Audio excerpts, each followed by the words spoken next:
Andreas Seidel estime que la perte de la 4ème place par McLaren n'est pas la faute que de Ricciardo.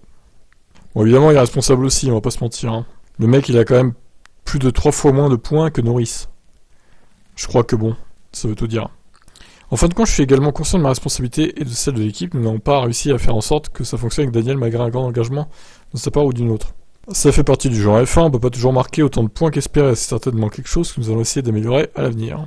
Seidel estime que la saison 2022 de McLaren a été vécue comme un pas en arrière par rapport aux saisons précédentes et qu'Alpine a fait un meilleur travail. Cependant, l'Allemand pense également qu'il y a eu beaucoup de points positifs à partir desquels on a fait des pas en avant. Tout d'abord, l'un des points les plus positifs de cette saison est que nous avons été la seule équipe à monter sur le podium en dehors des 3 top teams.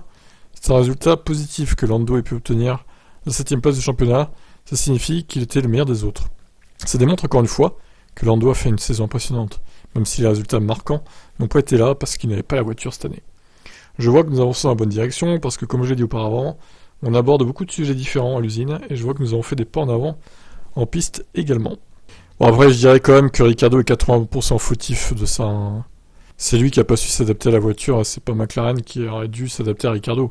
Je suis désolé, Norris il faisait du très bon travail. C'était à Ricciardo d'élever son niveau de jeu, il a pas réussi. Bon bah voilà, maintenant, le voilà pilote de réserve chez Red Bull. Et il finira, je pense, comme pilote de réserve chez Red Bull. Il reviendra pas titulaire, je pense, l'ami Ricciardo là. Allez, je vous laisse commenter.